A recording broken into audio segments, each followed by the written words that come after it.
নমস্কার বন্ধুরা, মধুমিতা কিচেনে আপনাদের সবাইকে স্বাগত। আবারও চলে এলাম নতুন একটা রেসিপি নিয়ে। তাই জন্য দেখো আমি এখানে একটা ওল নিয়েছি, দেশি ওল। তাই জন্য চলো ওলটাকে আমি এবার ছাড়িয়ে পাতলা পাতলা করে ওলটাকে আমি কেটে নেব।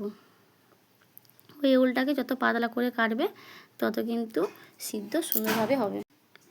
চলো ওলটা আমি পাতলা পাতলা করে কেটে নিয়েছি। দেখো সব ওলগুলো আমার কিন্তু কাটা হয়ে গেছে। চলো গ্যাসের মধ্যে গ্যাসটা ধরিয়ে আমি একটা কড়াই বসিয়ে দিলাম। অল্প একটু জল দিয়ে দিলাম যাতে ওলটা সিদ্ধ হয়ে যায়, সেইভাবে কিন্তু জল এখানে দিয়ে দিতে হবে।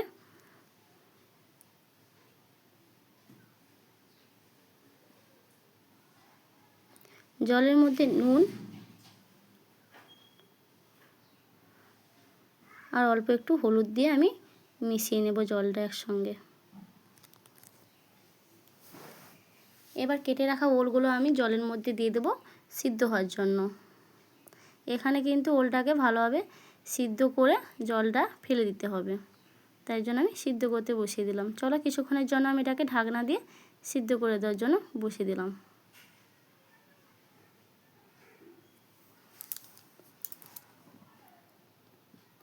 দেখো কিছুক্ষণ পর ঢাকনা খুলে দেখি আমার ওলটা কেমন সিদ্ধ হয়েছে। দেখো ওলটা কিন্তু আমার সিদ্ধ হয়ে এসেছে, দেখতেই পাচ্ছ।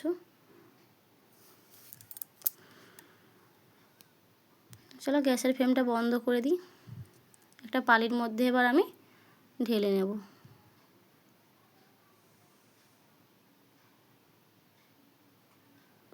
এটা কিন্তু ভালোভাবে জলটা ঝারিয়ে নিতে হবে। দেখো সব কিন্তু জল বের করে নিয়েছি।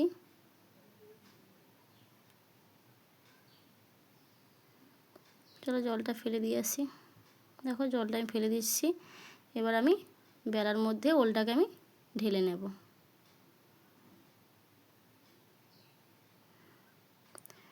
চলো কড়াইটা আমি পরিষ্কার করে নিয়ে আসি। চলো কড়াইটা আমার পরিষ্কার হয়ে গেছে। এবার গ্যাসটা আমি জ্বালিয়ে দিই। ততক্ষণে আমার কড়াইটা গরম হতে থাক। চলো ওলটা আমি এবার ভালোভাবে গ্যাসের পিছন দিয়ে একটু ঠেসে নিই।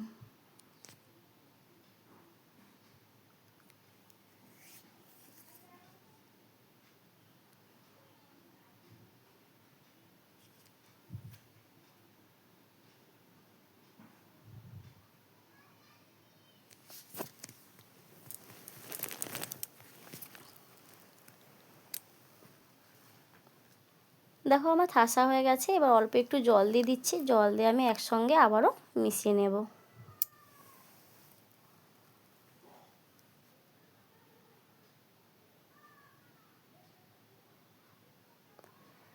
চলো কড়াইটা আমার গরম হয়ে গেছে। এবার কড়াইয়ের মধ্যে আমি একটু তেল দিয়ে দিচ্ছি। আমি এখানে সাদা তেলে রান্না করছি, তোমরা এখানে সাদা তেল পরিবর্তে এখানে সরষের তেলও ব্যবহার করতে পারো।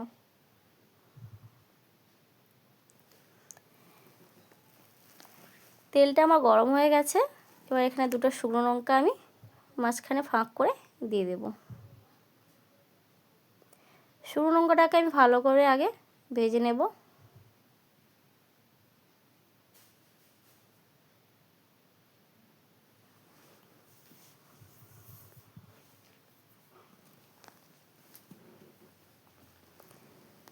দেখো লঙ্কাটা আমার কিন্তু ভাজা ভাজা হয়ে গেছে।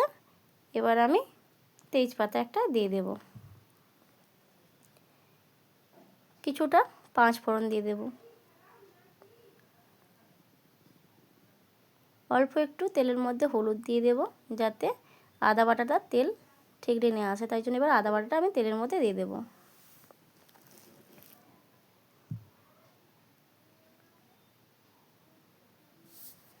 চলো একসঙ্গে তেলের সাথে মশলাটা আমি কষিয়ে নিই।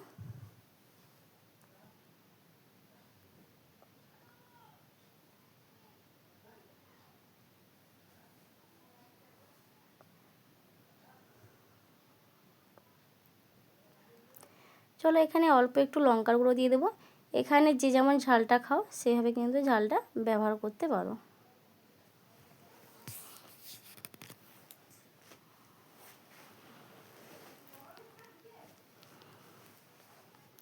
অল্প একটু লবণ দিয়ে দিচ্ছি।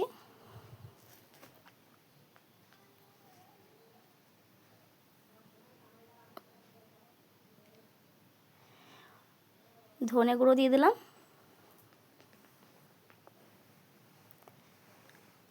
আর অল্প একটু ভাজা জিরে গুঁড়ো দিয়ে দিলাম। চলো তেলের সঙ্গে আবারও আমি ভালোভাবে কষিয়ে নিই।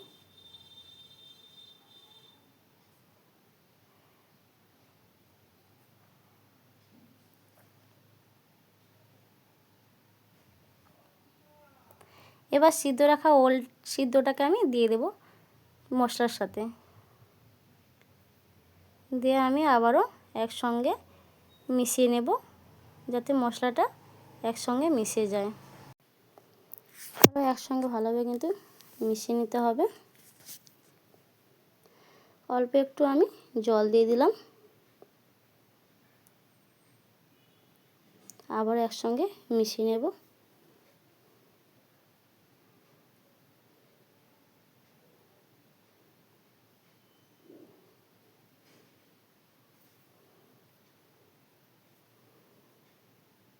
দেখো আমার রান্নার কিন্তু ফুট চলে এসেছে, রান্না কিন্তু শেষের মাথায়।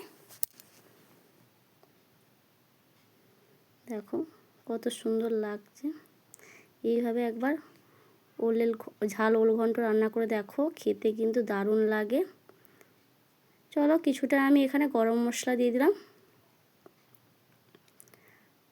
আর অল্প একটু ঘি দিয়ে দিলাম। ঘিটা কিন্তু লাস্টে দিলে নিরামিষ রান্নাতে কিন্তু খেতে দারুণ লাগে। এইভাবে একবার তোমরা রান্নাটা করে দেখো, আর আমার রান্না যদি ভালো লাগে অবশ্যই লাইক শেয়ার সাবস্ক্রাইব করে পাশে থেকো। চলো আমার রান্নাটা হয়ে গেছে, বা গ্যাসের ফ্লেমটা বন্ধ করে আমি একটা বেলার মধ্যে ঢেলে নিই। কেমন হলো অবশ্যই কিন্তু কমেন্ট করে জানাও।